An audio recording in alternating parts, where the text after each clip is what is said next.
Suicide is an overall shitty topic to discuss, but the only way you can solve a problem is to first acknowledge its existence.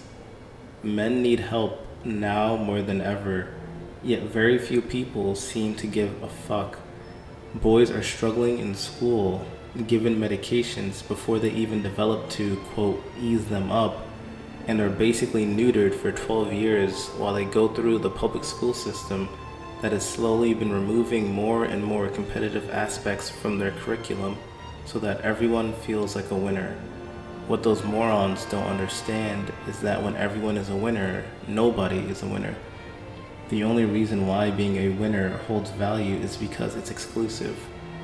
Regardless, let's take a deep dive into what is causing men to off themselves, and if there is anything we can do to reduce it at this point. And don't worry, we will get to the herbivore men too.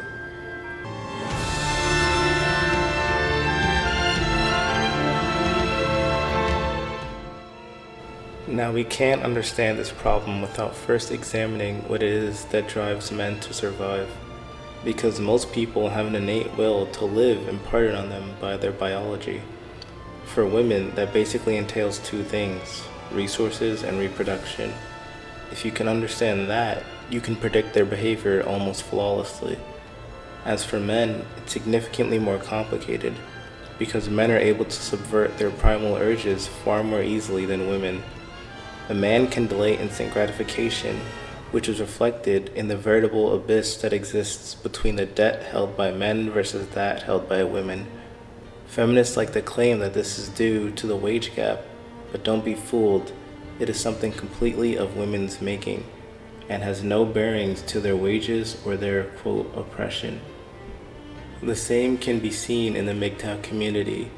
Men are subverting their biological inclinations to settle down and start a family, because we have the ability to use logic to suppress these urges. This is something not shared by most women, because their world is built in the realm of emotion. So what exactly does nature want from men? Well, let's look to the past to determine how we evolved, because that will tell us how we are. One thing that is abundantly clear is that humans are primarily a tournament species, meaning males will compete for sexual access from the females. What this translates to is an intrinsic competitive nature found in almost all males. Note that this competition does not have to be physical. It can be in whatever hierarchy the man finds value in. The second and most universal biological proclivity would be the man's desire for sex. Only a fool would deny that most men consider sex to be the ultimate reason for doing anything. This is where simping comes from. They want sexual access and think that treating a woman like a queen will get her to give out, though we already know how that turns up.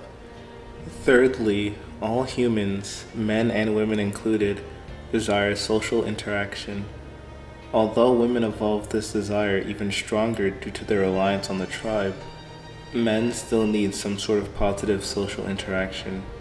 Generally, that comes from your parents, but with the shit show that is the state of the family unit in the West, most men are deprived of this as well. If they aren't lucky enough to make good friends, or maybe have good siblings, that man is basically doomed from the start to either become a complacent simp or a violent sociopath. Either way, society suffers because of this. All three of these core aspects of men are constantly under attack in modern society. Starting with competition, there has been a slow but noticeable movement to make everything less competitive. From the removal of red pen in schools to the creation of the participation trophy, so much has been done to stifle the competitive spirit of men as they develop, thus reducing their desire to try and achieve anything. Because why go for something that everyone will get regardless? This leaves many men feeling nihilistic because they see no reason to pursue anything, because most of those things have no value. This directly impacts men more than women, because men desire to create something original and impactful in the world.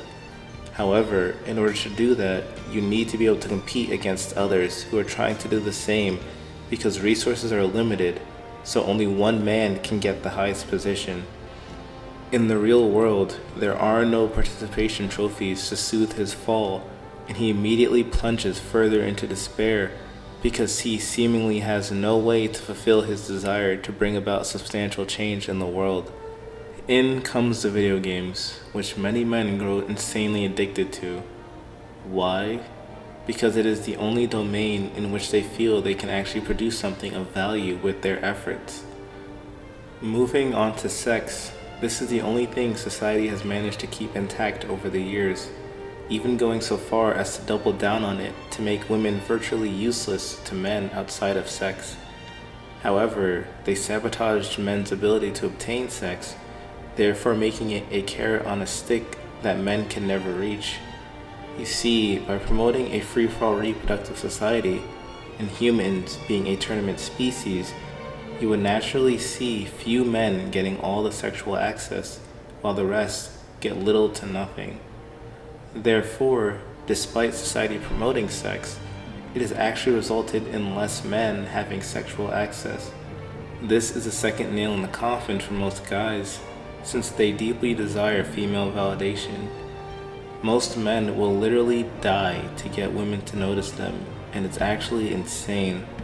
It's no wonder why incels get so angry, because sex is such a powerful force. Sometimes that anger is taken out on the ones around them, like in the case of Elliot Rodgers, but most of the times it is reflected inwards to the point where they just off themselves. Finally, all men desire meaningful social interaction. They want friends or family members that they can depend upon. They want to live somewhere where they are appreciated. However, that's nearly impossible because whenever they attempt to demonstrate their competence, instead of gaining appreciation, they are demonized for it. If they provide for a family, it is just seen as the norm, and therefore they get no appreciation there either.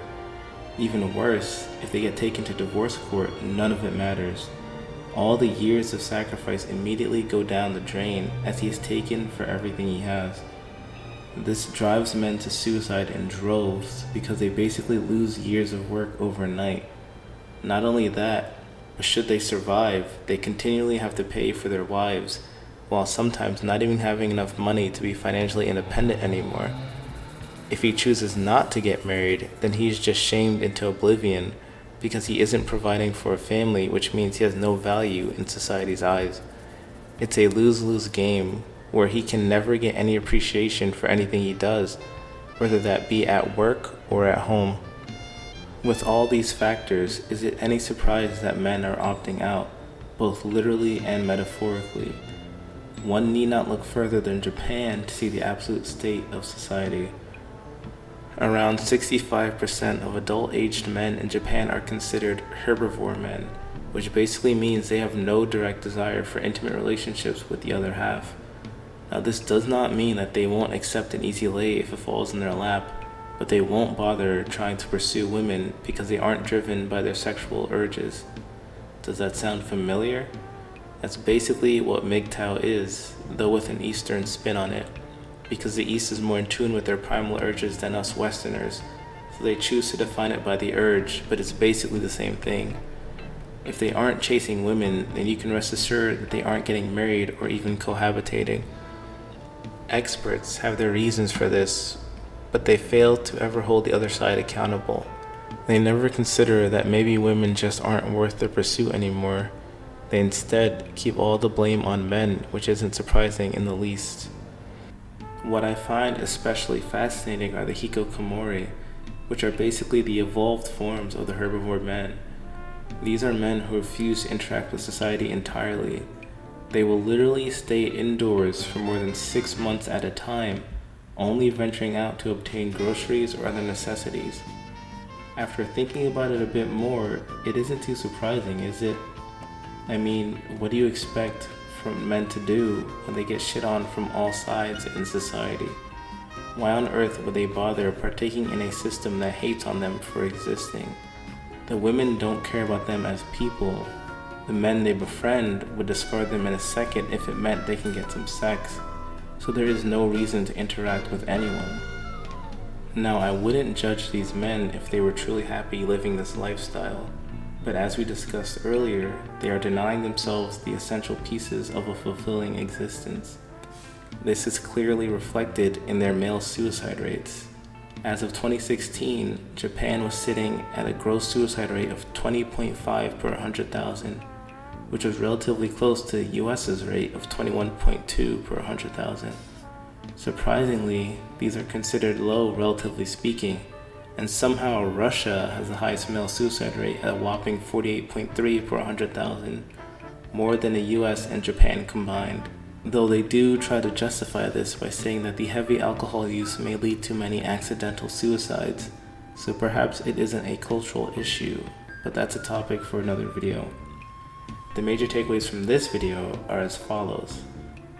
1. Society has stripped men of almost every reason to contribute because they are not rewarded in a compensatory manner for their efforts. 2. Men will continue to suffer because in order for any change to come about, women will have to forfeit some of their privileges they've gained over the years, which is likely not going to happen. And 3. To any men out there suffering, there is always hope. Trust me, life changes quite rapidly as soon as you start moving towards brighter horizons. I can't tell you how different my life has become from a year ago. It's like I'm not even the same person, and that could apply to you as well. If you find yourself in a rut and you're thinking about suicide, think back to about a year ago. How different was your life back then? And if it was, then what makes you think in a year it won't be different yet again? As long as you keep moving, you will learn that everything is temporary. These feelings are temporary. These problems are temporary. What is not temporary is ending your life.